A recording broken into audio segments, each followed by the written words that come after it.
예, 시편 72편이고요. 오늘 주의 의를 왕의 아들에게, 제목이 주의 의를 왕의 아들에게인데, 시편 72편은 솔로몬을 위한 시라고 되어 있는데, 이는 솔로몬이 쓴 시, 솔로몬이 쓴 시라기보다는 누군가가 솔로몬을 위해 쓴 시, 기도입니다. 20절에 정확히 나오죠. 작자는 기록되어 있지 않지만 다윗이 아들 솔로몬을 위해 쓴 시로 보이는데, 20절 이시의 아들 다윗의 기도들이 끝나니라. 이시의 아들 다윗의 기도들 이렇게 딱 나온단 말이죠. 그러니까 이게 이건 시는 시인데 기도문이다, 이렇게 다윗의 기도문이다, 이걸 이제 알 수 있습니다. 그런데 본문의 내용은 솔로몬을 위한 시가 아니라 하나님의 아들이신 주 예수 그리스도에 관한 것이고 하늘의 왕국을 다루고 있습니다. 다윗이 정복자 예수 그리스도를 예표합니다. 다윗이 정복자 예수 그리스도를 예표한다면 솔로몬은 평화의 왕, 안식의 주 예수 그리스도를 예표합니다. 지혜의 대왕 예수 그리스도, 평화의 왕, 안식의 왕, 이런 것. 시편 72편은 하늘의 왕국, 주 예수 그리스도의 통치, 그리고 땅이 새롭게 되는 걸 다루고 있습니다. 주께서 오시면 이 땅이 새롭게 되는데, 마태복음 19장 28절에 예수님께서 그들을 이르시되 진실로 내가 너희에게 이르노니 다시 나게 하는 때 곧 사람의 아들이 자기 영광의 왕대에 앉을 때에 나를 따라 너희도 12왕대에 앉아 이스라엘의 12지파를 재판하리라 이랬던데, 여기 보면 다시 나게 하는 때 곧 사람의 아들이 자기 영광의 왕대에 앉을 때, 이렇게 다시 나게 하는 때, 이게 다시 나게 하는데, 다시 난데 이게 리제너레이션이 중생이라고. 중생. 디도 3장 5절에 개인에게도 리제너레이션, 중생의 씻음과 나오거든요. The washing of the regeneration, 이게 나오는데, 땅도 the regeneration이 나온다. regeneration. 사람의 거듭남처럼 땅도 다시 태어남, 새롭게 되는 때가 있습니다. 주께서 그분의 영광의 왕좌에 앉을 때가 바로 그때입니다. 그때는 사람의 죄로 땅이 받았던 저주, 땅의 저주가 거칩니다. 그래서 사막과 광야에서 강이 흐르고 연못이 생깁니다. 그리고 모든 땅이 다 열매를 냅니다. 풀과 나무가 솟아나고. 다윗은 이 시를 통해서 예수 그리스도와 그분의 통치, 새롭게 된 땅에 대해서 노래하고 있는 겁니다.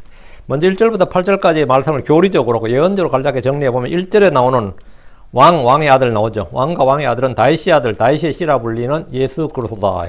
2절에 나오는 주께서 오실 때 그분의 의로 심판하실 것이다. 주의 백성을 의로 재판하며 나오죠. 공의로 재판한다, 공의로 재판한다 나오는데, 의로 재판, 공의로 재판, 재판이 심판이거든요. 주님께서 오실 때 의로 심판하신다. 그가 주의 백성을 의로 재판하시며. 셋째, 3절에 보면 산들은 화평을 가져올 것이다 이랬죠. 산들이 어떻게 화평을 가져오죠? 산들은 복음 전파자들과 연관되어 있습니다. 나홈 1장 15절에 보라, 좋은 소식을 가져오며 화평을 널리 알리는 자의 발이 산들 위에 있도다 했거든요. 화평을 널리 알리는 자의 발이 산들 위에 있도다. 특이하죠. 옛날엔 산들 위에 누가 있었어요? 한국 생각해보면 돼요. 산들 위에 누가 있었냐면 봉화대가 있었어요. 중요한 산들에는 거기 불을 피우면 뭐가 되는 거죠? 외적이 쳐들어왔다는 뜻입니다. 봉화대가 있다고. 산들 위에 전쟁을 알리는 소식을, 국가의 위기사항이나 긴급사항을 알리는 게 산 위에 뭐가 있는 거, 산 정상에 봉화대가 있는 거죠. 그 산 위에서 막 연기가 나면 봉화대, 외적이 쳐들어왔다 해서 가장 빠르게 이제 수도에까지 전달하는 거. 그때는 말도 뭐 필요 없는 거예요. 그 연기를 보고 아는 거지. 근데 지금은 이 시대는 뭐라고? 산들이 화평을 이전에는 산들이 전쟁을 가져왔다고 하고, 전쟁을 전파하는 소식이 산들을 통해서 전달이 되었다면, 여기서는 산들은 복음 전파자들, 보라, 좋은 소식을 가져오면 화평을 널리 하는 자의 발이 산들 위에 있도다 나오죠. 로마 10장 15절 이 구절 나오고요. 그래서 화평을 널리 알린 자의 발이 산들에 있도다. 그러니까 이게 지금 그게 3절 이야기고, 예. 넷째, 학대자가 나오는데, 학대자는 산산조각을 할 것이다. 학대자가 누구냐? 학대자, 사악한 자, 불법자, 파괴자, 사망의 권능을 가진 자, 이런 뭐죠? 마귀, 적그리스도, 짐승, 이런 거죠. 다섯째, 5절에는 이제 가난하고 학대한 자는 주를 두려워할 것이다. 이제 이렇게 나오는 학대 받는 자죠. 학대 받는 자가 주를 두려워할 것이다. 다음, 여섯째가, 예. 주께서 빛으로 오신다. 6절. 오, 하나님이여. 6절에 보면, 그가 베어난 풀 위에 내린 비같이 땅을 적시는 소나기같이 내려오니, 그가 할 때 그가 예수 그리스도고 주의 재림을 말하는데 비같이 내려온다는 거예요. 그래서 시편 68편 9절에 오 하나님이여, 주께서 흡족한 비를 보내서 주의 상속 백성이 피곤할 때 그것으로 상속 백성 굳건하게 하셨고, 주께서 흡족한 비를 보내셨다 했는데, 이건 이제 문자적으로 비를 보내신 거죠. 팔레스타인 땅에 사막에 비를 보내신 거, 그래서 농사를 짓는 거잖아요. 주께서 흡족한 비를 보내서 했는데, 이 가장 흡족한 비가 뭐냐면 예수 그리스도가 재림이에요. 예수 그리스도의 재림. 예수 그리스도의 재림으로 말미암아 마른 풀 같은 내가, 아니면 이스라엘 민족이, 이 땅의 사람들이 풀처럼 소생하는 거예요. 그 이야기예요. 7절에 보면 의로운 자는 7절에 의로운 자가 나오죠. 그의 시대에 의로운 자가 흥황하면 의로운 자는 누구냐? 의로운 자, 지금 의로운 자 하면 이제 예수 믿는 자가 다 의로운 자고, 그렇죠? 구약에서 의로운 자면 율법 지킨 자가 의로운 자지. 근데 여기 성경에서 말하는 의로운 자들 할 때 이 의로운 자는 실제로 의로운 자는 천사들이 이 땅에서 수확할 때 알곡으로 판정된 자들. 그리고 이 요사박 골짜기에서 양과 염소로 분류할 때 양으로 분류된 자들이 의로운 자들이에요. 그들은 어떻게 되느냐? 실제로 따르면 흥왕하다. 화평이 풍성이 넘치리라 이런 거겠죠. 8절, 8절은 주의 통치는 온 세상의 만국을 다스리는 문자적 통치다. 8절에 나와 주님께서 바다에서부터 바다까지, 강에서부터 바다까지, 땅의 끝들까지 지배한다, 통치한다 나오죠. 이 주의 통치는 그 영적 통치, 하늘의 통치 그게 아니라 이 땅에 주님 직접 오셔서 진히 통치하시는데 그 통치가 온 세상의 모든 왕국, 모든 민족, 모든 사람을 심지어 짐승까지요. 온 땅을 다스리는 문자적 통치다. 이거 솔로몬에게 해당되는 말씀이 없다고 실은 지금 차례대로 보면 그렇죠. 솔로몬을 위한 시라고 표제어는 적혀 있는데 솔로몬을 위한 시가 아니라고. 솔로몬이 역사적 인물이고 성경의 예언은 항상 그래. 역사적 인물과 역사적 사건을 바탕으로 미래를 말해요. 그래서 이걸 이중 더블 어플리케이션, 이중 적용이라고 합니다. 이중 적용. 오늘날 많은 설교자들이 시편을 강의합니다. 그렇죠? 설교를 하고. 그리고 시편에 대해서 많은 주석서들이 여러분 시중에 나가면 있고, 시편의 보화라는 아주 습벌되는 유명한 설교집도 있는데, 모두 이 솔로몬에게 적용할 뿐 예수 그리스도와 그분의 왕국에 관한 예언으로 파악한 그 주석, 설교, 아니면 그런 그 해석은 거의 찾아볼 수가 없습니다. 그것 전부 다 성경을 정확히 파악을 못했다 이 말입니다. 니만 바로 했네 그러면. 내가 뭐라고 하겠어. 예, 그러지 뭐. 자, 본문 보겠습니다. 1절입니다. 주의 판단들을 왕에게 주소서, 오 하나님이여. 그리고 주의 의를 왕의 아들에게 주소서. 그 주의 판단들을 왕에게 주소서. 주의 판단들, 이게 저지먼트죠. 심판들이라고요. 판단, 재판, 심판 다 같은 말이죠. 우리 역사적으로 다윗 왕이 그의 아들 솔로몬에게 지혜와 명철을 주라고 한 겁니다. 다윗은 아들 솔로몬이 어린 나이에 왕이 되어서 주의 집을 건축하고 왕국을 다스리는 일을 하려면 주의 판단들이 필요한 것을 잘 알았기 때문에 이것을 구했습니다. 왕조국가에서 왕에게 제일 중요한 게 뭐냐 그러면 판단력이에요. 소위 말하는 판단력, 통찰력이라고. 이권 집단에서 귀족들 아니면 각기 세력이 달라. 지방이 다르고 세력이 다르고 다 다른 걸 구하거든요. 이래야 된다, 저래야 된다. 그러니까 왕이 뭐 해야 되는 거죠? 판단을 해야 된다고요. 그는 어느 기업체 CEO도 마찬가지예요. 판단을 해야 된다고. 솔로몬 역시 왕이 된 후에 백성들을 재판하기 위해서 지혜와 지식을 구했습니다. 역대기하 1장 10절에 이제 내게 지혜와 지식을 주사 내가 이 백성 앞에서 나가고 들어오게 하시옵소서. 이같이 큰 주의 이 백성을 누가 능히 재판하리까? 누가 능히 재판하리까? 그래서 솔로몬이 왕이 돼서 제일 필요한 게 뭐였다는 거예요? 판단이었다고. 누가 판단하냐고. 왕의 판단이고 최종 판단이거든요. 왕조국가에서 왕의 판단이 최종 판단이에요. 그 왕조국가에서 왕은 최후의 재판관이고 대법원장입니다. 전에 어떤 선거를 치르는데, 이제 비리가 들통났지. 기록을 잘못했다. 재산 기록을 잘못 신고했다. 그러니까 그 사람이 얼른 이제 피해야 되잖아요. 여론이 나빠지기 전에. 그러니까 이제 밑에 실무자가 실수했다. 이제 그렇게 보통 피해 나가죠. 실무자가 실수했다 그러니까 상대방 후보자 걸더라고요. 지금 맡으려고 한 도지사 직책이란 거, 아니면 시장이나 도지사, 맡은 직책은 뭐냐면, 실무자들이 실수를 잡아낼 수 있는 사람, 오류를 잡아낼 수 있어야 되는 직책이라고. 근데 자기 집의 재산조차도 실무자의 오류를 못 잡아내는 사람이 무슨 도에 오류를 잡아내냐, 이렇게 하니까 진짜 꼼짝 못 하더라고요. 그 한마디에. 그 진짜 맞는 말이거든요. 왕이라는 게 뭐예요? 신하들한테 권력을 준 다음에 뭐냐고? 책임을 묻는 자리예요. 그 책임을 묻는다는 건 뭐죠? 예, 판단이라고. 바른 판단했느냐?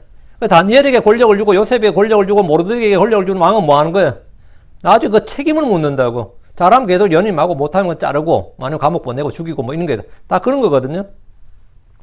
그 왕조국에서 왕은 최후의 재판관이고 대법원장인데 사람의 판단은 아무리 잘해도 억울한 사람이 나오고 피해자가 나옵니다. 이번에 영국의 수상 그저께 잘린 거 보셨죠? 그 44일 만에 끝났어요. 최단기. 영국 의원내각제거든요. 근데 그 사람이 꿈이 뭐냐면 영국 대처 총리처럼 되는 게 꿈이야. 머리 스타일까지 비슷하게 만들어서 나온 사람이에요. 그 나오자마자 탁 트럼프처럼 그냥 감세 정책을 한 거야. 지금 인플레이션 시대야. 영국 뒤집어진 거죠. 인플레이션 시대에 감세 정책을 하겠다고 하니까 뭐 그냥 뭐 재무부 장관 바로 잘리고 그 사람 그냥 수상도 그냥 끝장 나버린 거예요. 영국 뒤집어진 거죠. 감세 정책 자체가 잘못된 건 아니에요. 근데 타이밍이 지금이 아니라 그거는. 근데 지금 하필 그걸 하겠다니까 이 생각 없는 애까지 정신없는 여자 미친 여자 뭐 나라를 막 영국을 뒤집어 놓고 전 세계를 뒤집어 놨지. 그래가지고 완전히 이제 44일 만에 수상이 겨우 당선된 사람이 잘려버렸다고. 사람의 판단이란 게 지도자의 판단 특히 이게 참 그렇죠. 나름 자기 딴은 잘한다 해도 이게 또 피해자가 나오고 또 원하는 사람 나와요. 그래서 뭐가 필요하다고? 주의 판단이 필요한 거예요. 어떤 정책을 펴는데도 판단력이 굉장히 중요합니다. 한국의 초대 대통령이었던 이승만 씨가 이 한국 사람의 민족성을 알잖아요. 한국 사람은 평등 정신이에요, 기본적으로. 그런데도 사회주의나 공산주의가 아니라 철저한 자유민주주의를 채택했는데 이건 정말 신의 한 수였어요. 반대로 북한의 정치 지도자 김일성이는 공산주의를 채택했습니다. 이집트도 그렇죠. 왕조권을 무너뜨리고 그들은 인도도 그렇고 전부 다 사회주의를 채택했어요. 다 나라 망한 거. 지금까지 잘 살지 못하잖아요. 이 지도자가 뭘 선택하느냐에 따라서 어떤 정책을 어떤 판단을 하느냐에 따라서 나라가 빛가. 이 판단에 따라 국민의 그 삶과 운명이 달라진 겁니다. 한국의 박정희 대통령은 정권 딱 잡자마자 말이죠. 나라 망조든 나라 정권 잡아서 뭐해? 진짜 나라 망조든 나라의 구태살리가 정권 잡았다고. 그 하고 나서 뭐 할 일이 뭐 누구 처벌해야 되는 일이 아니라 나라를 살려야 되는 일을 맡은 거야. 그래서 딱 판단한 게 산업화, 중공업, 수출 주도형 정책을 추진했는데요. 당시 한국의 대부분의 정치인들이나 학자들은 한국은 농업국가였고 경공업국가 소비재 정책을 주장했어요. 그 경부고속도로 놓을 때 거기 마차 달릴 거냐, 뭐 달구지 달릴 거냐, 그리고 막 김영삼 씨, 김대중이 다 들어누웠다고. 그 자식들 나중에 다 대통령 해먹었지만 그런 인간들하고 판단력이 어때요? 그 한국에 조선업 만든다 할 때 너희들이 뭐 어떻게 조선업 만드냐 그러고 기름 한 푼 안 나는 나라에서 정유공장 만든다 그럴 때 일본이 웃었고 비웃었어요. 일본만 비웃는 게 아니라 다 비웃었어요. 한국 기름이 없는 나라, 수입하는 나라가 어떻게 정유공장을 만드나. 근데 한국 지금 여러분이 기름 수출한다는 거 아세요? 원유를 사와서 정유공장에 돌려서 정제유를 수출하는 나라입니다, 한국이. 지금 한국이 기름 수출 국가예요. 아마 아무도 모를 거야. 엄청난 거지, 엄청난 이야기예요.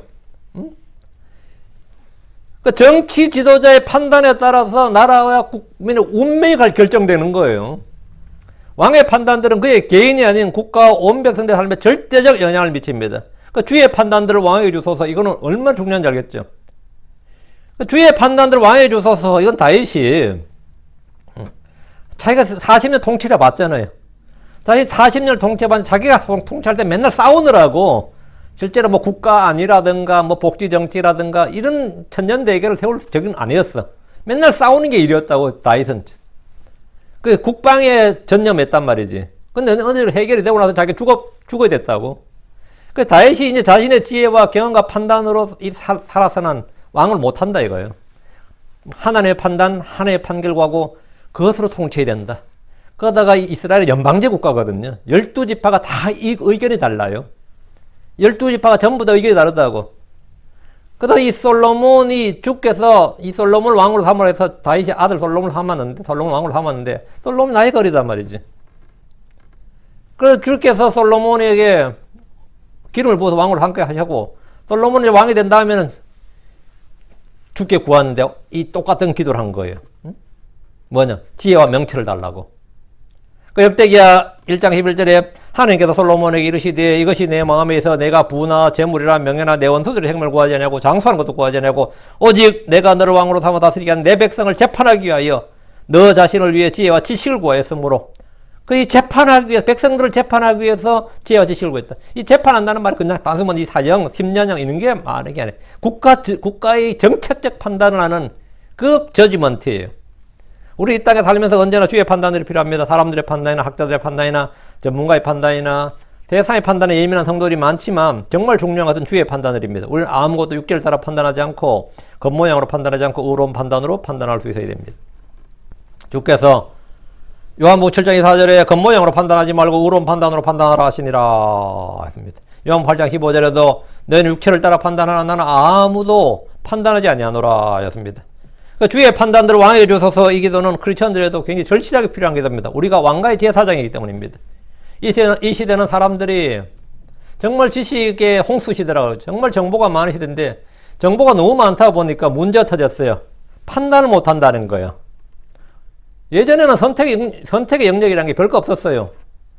가격 하나면 거의 대부분 다 얼만데 그러면 얼마예요? 그러면 그 하나가 선택의 요소가 됐다고. 옷을 살려 그럴 때도 그 얼만데요? 물어보면 얼마예요? 하면 그게 가격이 가장 중요하고 절대적이었어요. 지금은 그게 아니란 말이지. 비단 가격대에 뭐가 나와요? 수많은 제품들이 나오고 또 가성비라는 게 있고 이게 뭐 이 고려해야 될 요소가 너무너무 많으니까 못 사네.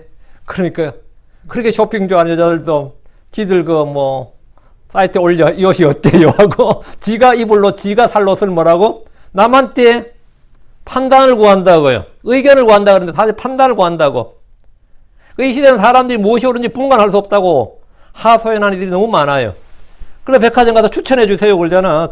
예, 내가 판단을 못해서 음식점 가서도 이 집에 맛있는 음식이 뭔지 추천해 주세요. 그러니까 결정장애, 판단장애를 겪는 분들은 스스로 판단하지 못하는 것이 너무나 많고 그래서 뭐든지 인터넷을 활용해서 사람들이 막 물어봅니다. 집을 사는 문제도 이 집 어때요? 물어보고 애들 학교 문제도 물어보고 자기가 결혼해야 되는지 이혼해야 되는지 물어봐요. 자기가 누구하고 결혼해야 되는지 누구하고 이혼해야 되는지도 이런 남자 어때요? 물어본다니까. 지금 실제 그런 거 많이 봤어요 제가. 응? 이런 사람하고 이혼해야 됩니까? 밑에 댓글 쫙 그러지. 어떤 놈이 이혼하라 뭐 하지 마라. 그 사람들 의견 물어서 뭐 하려고. 생각을 하지만 판단할 수 없는 사람들은 뭐가 넘친다? 고민만 넘쳐요. 내가 생각은 할 줄 아는데 판단은 할 줄 몰라. 그럼 고민만 넘친다고. 고민만. 고민만 넘친다고. 그 진짜 생각 없이 말하더만 그 여자 보니까. 예. 그래서 누가복음 12장 51절에 참으로 또 어찌하여 너희가 너희 스스로 무엇이 옳은지 판단하지 아니하느냐. 참으로 또 어찌하여 너희가 스스로 무엇이 옳은지 판단하지 않느냐. 판단은 너희가 스스로 하는 거로. 근데 뭘로 판단하냐? 주의 판단들, 판단의 말씀, 판단의 법도가 없는 이들은 늘 자기 눈에 옳은 대로 판단하고 다수의 의견에 따라 판단하고 외모를 따라 판단하고 판단하는데 우리가 왕가의 제사장으로서 우리는 늘 주의 판단들을 받아서 주께 판단하시는 대로 옳은 대로 판단해야 된다 이거예요. 다시 1절. 주의 판단들 왕에게 주소서 하나님이여 그리고 주의 의를 왕의 아들에게 주소서. 앞에서 왕에게 주소서, 뒷분 왕의 아들에게 주소서 했는데 똑같은 왕이에요. 개인적으로 역사적으로 솔로몬이죠. 예언적으로는 예수 그리스도입니다. 예수 그리스도는 왕이시고 다윗의 아들입니다. 다윗이 왕에게 왕의 아들에게 달라고 한 두 가지는 주의 판단들, 주의 의입니다. 오 하나님이여 주의 의를 왕의 아들에게 주소서 했는데 주 예수 그리스도는 스스로 판단하지 않으셨습니다. 예수님의 판단은 주의 판단들이었습니다. 요한복음 8장 16절에 만일 내가 판단해도 내 판단은 참되니 이는 내가 혼자 있지 않냐고 나를 보내신 아버지와 내가 함께 있기 때문이라. 만일 내가 판단해도 내 판단은 참되니 주님의 판단이 나를 보내 아버지가 나와 함께 있었다.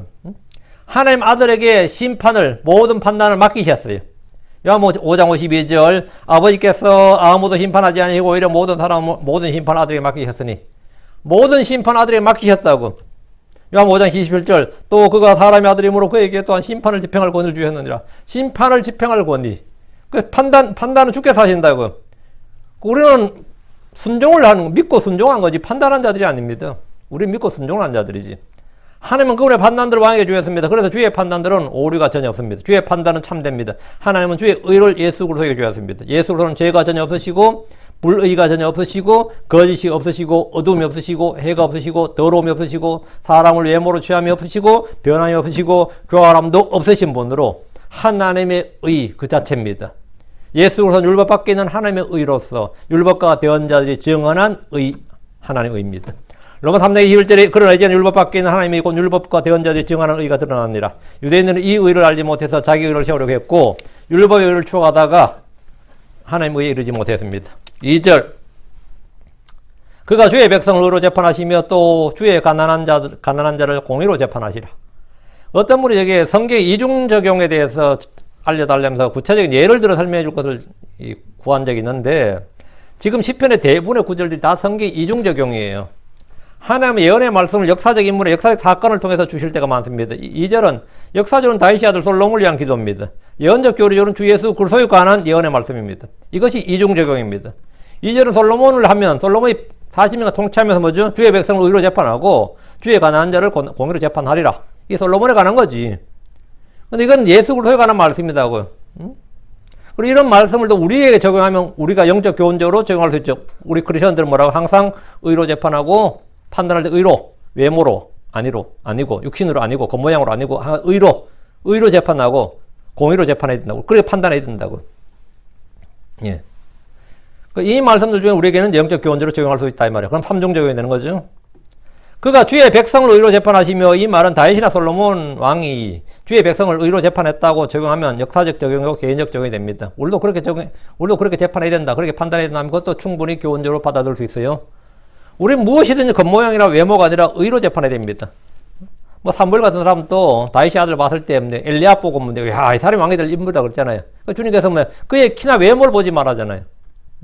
그의 중심을 보라고. 근데 사람은 다 외모로 보게 돼 있어요, 자동으로. 개도 사람을 외모로 봐요.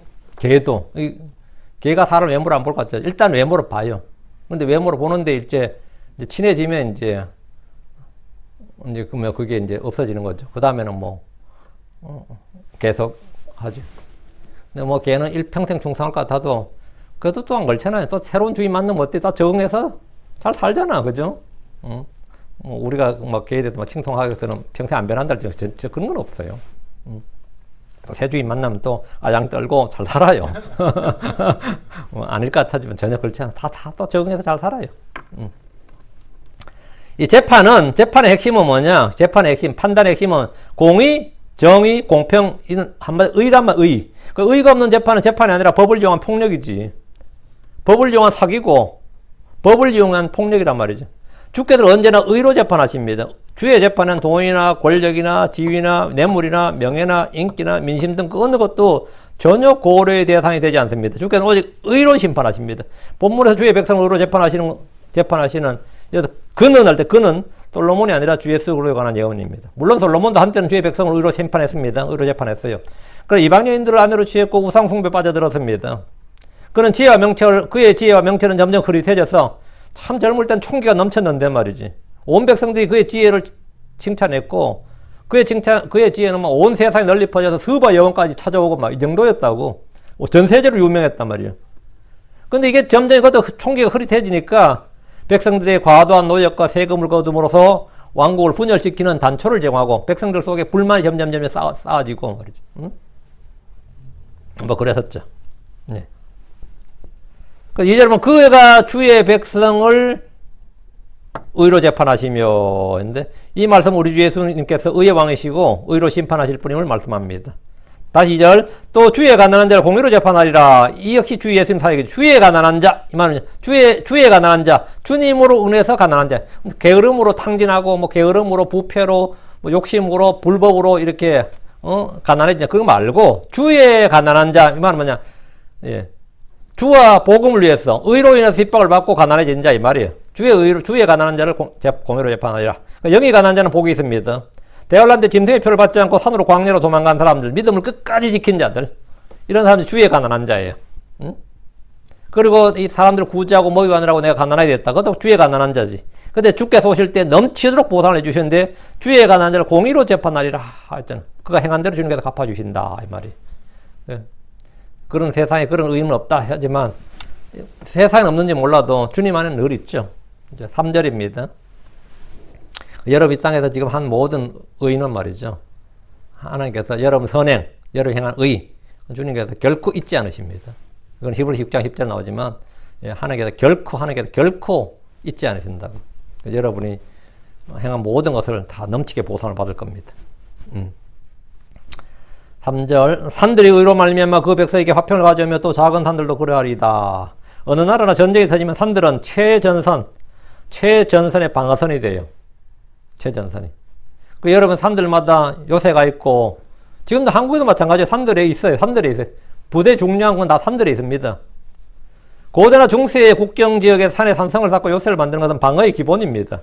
만리장성이니 뭐 천리장성이니 하는 모든 것이 어디 있어요? 평지에 있는 게 아니잖아요. 산성이지.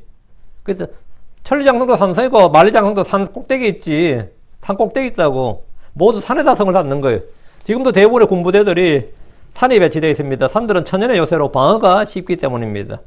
본문에서 산들이 의로 말미암아 그 백성에게 화평을 가져오며 했는데, 예전에 산들은 봉화를 올렸지. 전쟁이 터지면 봉화를 올렸기 때문에 전쟁의 소식을 가장 빨리, 국가의 위기사항을 빨리 알려주는 게 산의 역할이었어요. 그러나 주님 오신 근대는 뭐냐? 산들에 뭐가 있다? 산에 이제 산성이나 요새나 방백에 쌓을 필요가 없고 전쟁할 필요가 없는 시대란 말이죠. 주의 의로 말미암아 민족들은 국경에 군대를 배치할 필요도 없고 성벽을 쌓지 않아도 됩니다. 그날의 산들에는 주의 깃발이 펄럭일 것이고 더 이상 뭐 산에 뭐가 없단 말이지. 그날 이사야 13장 2절에 너희는 높은 산 위에 깃발을 세우고 그들을 향하여 목소리를 높이며 손을 흔들어 그들이 존귀한 자들의 문들로 들어가게 하라. 그러면 너희는 높은 산 위에 깃발을 세우고, 이 깃발이 뭐죠? 주의 깃발이라고. 주의 이름이 적힌 주의 깃발이라고요. 그들 향해 목소리를 높이며 손을 흔들어. 그 산들이 의로 말미암아 백성의 화평을 가져온다는 말은 뭐냐? 산들에서 뭐가 선포된다? 예, 여기가 예루살렘으로 가는 길이다. 여기가 주의 처소가 여기 있다. 이게 알리는 것이 바로 산들이란 말이에요. 그 산들에 뭐가 있단 말이에요. 그래서 존귀한 자들의 문들로 들어가게 하라 했거든요. 주께서는 이방인들 향하여 주님의 손을 들고 백성을 향하여 주의 군기를 세우시는데, 이사야 49장 22절 보라 내가 이방인들 향하여 내 손을 들고 백성을 향하여 내 군기를 세우리라. 이로써 산들은 전쟁이 아니라 화평을 가져온다는 겁니다. 산들이 의로 말미암아 예수 그리스도로 말미암아 이 말이에요. 산들이 의로 말미암아 화평을 가져온다는 것은 화평의 복음이 산들 너머로 전파된다. 왕국의 복음이, 하나님 의시는 왕국 복음이 이 산들을 넘어 전파된다 이거예요. 온 세상의 민족들에게 좋은 소식을 가지고 구원을 선포하고 주 안의 통치를 선포하는 바로 그 이야기인데, 이사야 52장 7절 좋은 소식을 가져오고 화평을 선포하며 복된 좋은 소식을 가져오고 구원을 선포하며 시온에게 이르기를 내 하나님께서 통치하신다는 자의 산을 넘는 발이 어찌 그리 아름다운가. 산을 넘는 발, 화평을 선포하고 좋은 소식을 가져오는 자의 산을 넘는 발, 이 이야기예요. 주께서 다스릴 때 전령들이, 그 왕의 전령들의 발이 산들을 넘는단 말이에요. 그래서 산들이 의로 말미암아 화평을 선포하다 가져온다 이 말입니다. 나홈서 1장 15절에 보라 좋은 소식을 가져오며 화평을 널리 알리는 자의 발이 산들 위에 있도다. 오 유다야 내 엄숙한 명절을 지키고 내 서원을 이행하라. 그 사악한 자가 완전히 끊어져서 다시는 너를 지나가지 아니하리라. 여러분, 좋은 소식을 가져오며 화평을 널리 알리는 자의 발이 산들 위에 있도다. 승리의 소식을 지금 산들 너머로 전파한다 이 말이지. 그렇죠? 좋은 소식을 가져오며 화평을 널리 알리는 자의 발이 산들에 위에 있도다. 그러니까 요 지금 9절에 3절의 관련 구절은 이사야 52장 7절, 나홈서 1장 15절이 되는 겁니다. 예. 그렇게 되는데, 여기처럼 각주 있죠. 성경 우리 간주에 D 해가지고. 근데 10편 85편 10절이 아니고, 이사야 52장 7절 옆에 적어 놓으세요. 나홈서 1장 15절. 이렇게 적어 놔야 돼요.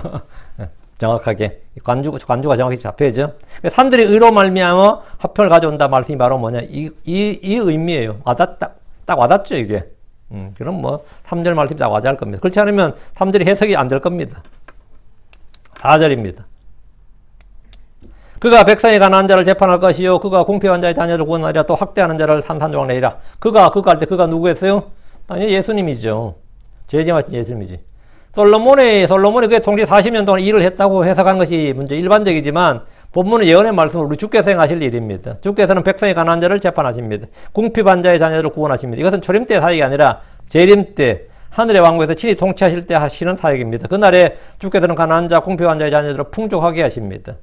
그들은 대환란 동안 줄이고 궁핍했습니다. 주께서는 백성의 가난한 자를 공의롭게 재판하십니다. 거지나 살을 보십시오. 그는 땅에서 줄이고 가난하고 헐벗고 병들었습니다.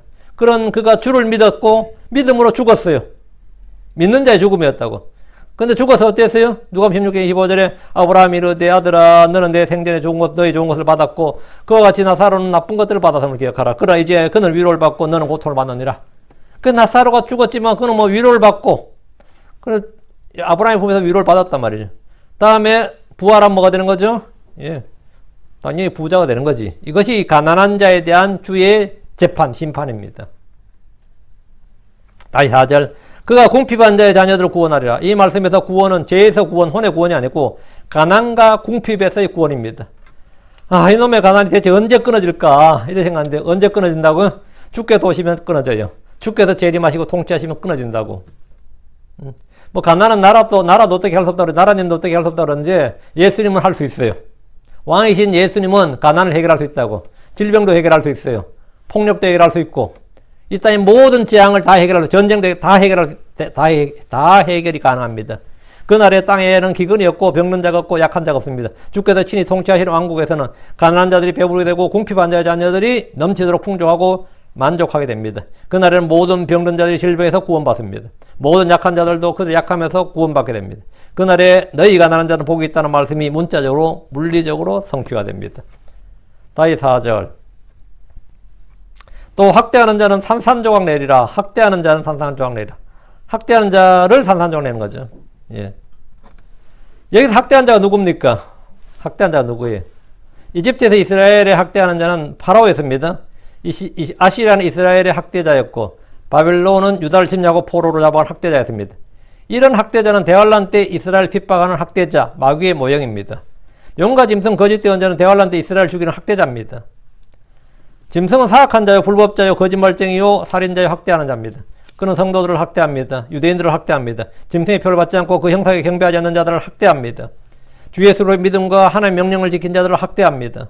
주께서는 그 학대하는 자를 산산조각 내실 것이라 하는데 이는 그의 머리를 부수실 것이란 창세기 3장 15절의 예언의 말씀의 반복입니다. 로마 16장 1절에 평강의 하나님께서 곧 너희 사탄을 너희 발밑에서 상하게 하시리라. 우리 주 예수의 은혜가 너희와 함께 있기를 원하노라. 아멘. 주께서 그를 산산조각 내신다는 것은 그를 멸하시고 산채로 불로수에 던지신다는 겁니다. 데살로니가후서 2장 8절에 그 뒤에 저 사악한 자가 드러날 터인데 주께서 자신의 입의 영으로 그를 소멸시키시고 친히 오실 때 광채로 그를 멸하시리라. 주님께서 부수시리라, 멸하시리라, 소멸시키시고 멸하시리라. 전부 다 그 사악한 자 학대자에 가는 겁니다. 우리 주 하나님 원수 갚으시는 분이시고 보복하시는 하나님이십니다. 하나님 징벌하시고 심판하시는 하나님입니다. 5절입니다. 그들이 해와 달이 지속되는 동안에는 모든 세대를 걸쳐 주를 두려하리라. 여기서 그들이 누굽니까? 가난한 자와 궁핍한 자의 자녀들, 주께서 구원하신 이들입니다. 구원하신 이들. 그들은 대환란 때 이긴 자들이고 소수의 남은 자들입니다. 그들은 끝까지 견딤으로 구원받은 자들이에요. 산으로 광야로 도망가서 견딘 자들로서 짐승 형상에 경배하지 않고 그의 표를 받지 않았던 자들입니다. 주 예수로의 믿음과 하나님의 명령들을 지킨 자들입니다. 학대받았던 자들이죠. 그들은 알곡으로 분류된 자들이고 민족들의 심판에서 양으로 분류된 의로운 자들입니다. 주님은 이들을 왕국의 상속자로 삼으셨습니다. 그래서 마태복음 25장 34절에 그때 왕이 자기 오른편에 있는 자들에게 이르되 오라 내 아버지께 복받은 자들아 너희는 세상의 창건 이후로 너희를 위해 예비된 왕국을 상속받으라. 여러분 내 아버지께 복받은 자들아, 내 아버지께 복받은 자들아 그랬다. 불의한 자는 하나님의 왕국을 상속받을 수 없습니다. 주께서 이 세상의 가난한 자를 택하다 왕국의 상속자들로 삼으셨습니다. 야고보서 2장 5절에 내 사랑 형제들아 귀를 기울이라. 하나님께서 이 세상의 가난한 자들을 택하다 믿음에서 부유하게 하시고 또 자신을 사랑하는 자들에게 약속하신 왕국의 상속자들로 삼지 아니하셨느냐. 그들은 해와 달이 지속되는 동안에 주를 두려워합니다. 해와 달이 지속되는 동안에, 이 말이 뭐예요? 해와 달이 지속되는 동안에 영혼을 말합니다. 천년왕국이 끝나면 지금이는 하늘과 땅이 해체되고 새하늘과 새 땅이 창조됩니다. 그럼 새하늘과 새 땅에서 해와 달이 없어지느냐? 여전히 존재합니다. 새 예루살렘에만 해와 달이 필요 없다는 거지 새하늘과 새 땅에 해와 달이 없다는 말이 아닙니다. 모든 세대를 걸쳐라고 할 때 모든 세대는 다가올 세대를 포함한 모든 세대로 영원을 말합니다. 다시 5절. 그들이 해와 달이 지속되는 동안에는 모든 세대를 걸쳐 주를 두려워하리라. 이 말씀은 그들이 천년의 기간이 다 찰 때 사탄이 잠시 풀려나서 민족들을 미혹하고 어린 양의 도성을 포위하고 전쟁을 일으킬 때 함께 그들에게 동참하지 않고 반역에 동참하지 않았다. 한번 사탄의 동조에 미혹에 넘어가지 않았단 말이에요.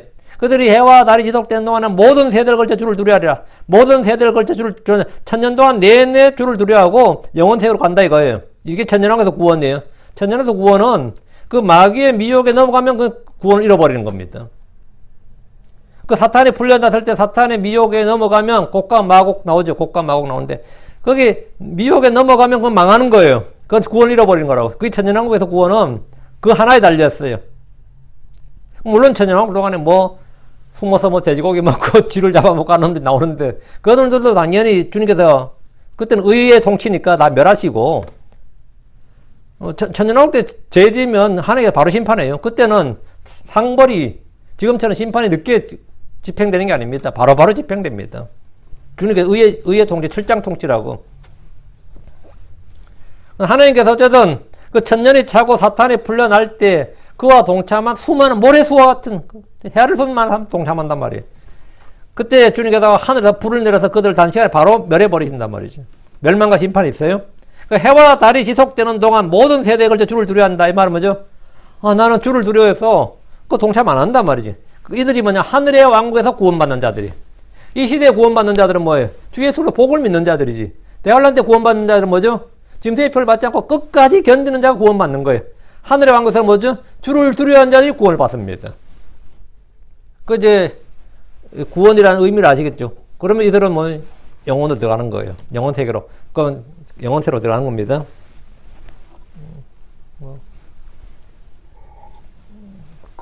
6절입니다.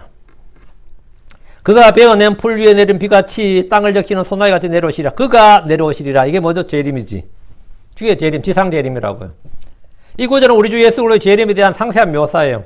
그가 베어낸 풀 위에 내리는 비같이 땅을 적시는 소나기같이 내려오시는 것은 주의 재림이 이 땅과 사람들이 미칠 복과 은택을 말합니다. 풀은 이슬과 비를 먹고 자랍니다. 베어낸 풀 위에 내리는 비는 풀에게 생명을 주고 소생하고 무성하게 자라게 합니다. 제가 참 풀을 많이 뱄어요. 왜? 소를 먹이는 일이 내 담당이었어, 집에서. 그럼 소를 먹이려면 어떻게 되냐면 계속 풀을 해야 돼요. 응? 풀을 해야 돼. 문제는 뭐냐면 겨울에 먹일 풀을 여름에 말려서 묶어놔야 된다는 거. 그 풀을 많이 해야 되는 거지. 그러니까 이 어린 애가 지금 우림이만 할 때 안 돼. 내가 중학교 때니까. 내가 우림이만 할 때, 우리가 어릴 때, 초등학교, 중학교 때 맨날 소쿠리에 뭐 지게 그거 풀 냈다고. 산에 가서 풀하고 어디 가서. 그게 나에게 주어진 잡이야. 응? 늘 풀하고. 뭐 그때 왜 그랬는지 몰라. 근데 다 그랬어요. 우리 때 다 그랬어. 우리도 나만 한 게 아니고 다. 풀을 다 빼잖아요. 그럼 비가 오면 다시 무성해져요. 그럼 가서 또 빼. 근데 제일 기쁜 게 뭐냐면 어느 밭에 이 사람이 이 밭에 농사를 안 짓는 밭이 있어. 좀 멀기도 하고 어떤 단도 이 밭까지 농사 짓는 그 밭은 진짜 풀이 무성해요. 근데 나한테는 노다지야. 풀베개 너무 좋잖아요. 풀을 진짜 많이 뺏어오고 또 가면 또 풀이 있고 그런 밭 하나 있으면 너무 좋아. 근데 경쟁이 치열하겠죠. 하여튼 그랬던 게 어디 풀 좋은 풀이 있는 풀이 잘 자란 곳 있으면 되게 좋아요. 그래서 베어낸 풀 위에 내리는 비는 뭐냐? 풀에게 생명을 주고 소생하고 무성하게 자라나게 합니다. 땅을 적시는 소나기는 땅에 뿌려진 씨앗을 자라나게 합니다. 마른 땅에 뿌려진 씨앗은 아무리 시간이 지나도 그냥 땅 속에 씨앗으로 존재할 뿐입니다. 그렇죠? 땅에 묻힌 씨앗들이 땅을 적시는 소나기에 싹이 나고 우미 트고 자라납니다. 죽은 성도들의 몸은 뭐냐? 땅에 묻힌 씨앗과 같습니다. 근데 이 구름에서 내린 비로는 땅에 이 관에 묻힌 사람이 부활해야 안 해요? 못하지. 근데 이 주의 비가 주님의 재림이 뭐라고? 땅에 묻힌 성도들을 일으켜내요. 응? 왜? 그게 생명이 있기 때문에 땅에 있는 내가 예수 믿고 죽은 사람의 몸은 말이죠. 생명이 있어. 그래서 주님 재림할 때 전부 다 땅속에 나와요. 근데 예수 안 믿고 죽은 사람들은 그 비가 내려도 안 나와. 생명이 없기 때문에. 응? 그 내가 예수 믿고 죽었다면 내 몸이 죽었다. 주님 오시면 일어나는 겁니다. 주님 오시면 일어나요. 대환란 때도 마찬가지. 예수 믿고 죽은 사람들, 묻힌 사람들 다 예수 믿은 사람 다 나옵니다. 응? 그 땅에 묻힌 씨앗들은 땅을 적시는 소나기에 싹이 나고 우미 튼단 말이죠. 죽은 성도의 몸도 마찬가지입니다. 고난받는 이 땅의 성도들은 베어낸 풀, 잘린 나무와 같습니다. 대환란 때 이스라엘 역시 베어낸 풀, 땅의 민족들 사이에 흩어진 씨앗 같습니다. 그들은 주의 재림으로 다시 자라나고 솟아납니다. 근데 여기에 보통 씨앗이 뿌려져도 말이죠. 비가 안 오면 씨앗이 있는지 없는지 모릅니다. 땅속에 묻혀버리고 뭐 해버리면 흙하고 섞이면 씨앗이 보이지도 않아요. 근데 언제 거기 씨앗이 있는지 언제 알아요? 비가 내리면 알아요. 비가 내리면 그 땅에서 뭐가 솟아나. 저기 그 씨앗이 떨어져 있었나 보다. 이런. 응? 그 씨앗이 떨어져 있었나 보다 말이에요. 그래서 여기서 만약에 누가 부활했다 생각해 보세요. 여기 죽은 사람이 묻혀 있었던 거야. 그것도 성도가. 응? 우리 마당에서 예를 들어서 부활한다 해봐 누가. 그 죽은 씨앗이 거기 있었던 거야. 뿌려진 씨앗이. 그럼 아무도 모르죠. 몇천 년 땅이 얼마나 변하고 도시 개발이 얼마나 많이 되고 부활할 때 진짜 엄청나겠는데. 예. 예수 그리스도의 재림으로 그들은 다시 자라나고 솟아납니다. 주 예수 그리스도의 재림은 이스라엘의 소망입니다. 그들의 모든 것이 주 예수님 한 분에 달려 있습니다. 그들이 메시아를 기다린 것은 그분이 풀리에 내린 비요 이슬이요 소나기와 같기 때문입니다. 우리도 마찬가지입니다. 주의 오심을 간절히 기다린 것은 우리가 바로 주님이 바로 풀에 내린 비같이 땅을 적신 소나기같이 오시기 때문입니다. 7절입니다. 생명의 비죠 이거는. 그의 날들에 의로운 자가 흥할 것이요 또 달이 지속되는 동안에는 풍성한 화평이 넘치리라. 그의 날들에 이라면 그리스도의 날들, 사람의 아들의 날로 천년왕국을 말합니다. 대환란은 어둠의 날들이고 적그리스도의 날들입니다.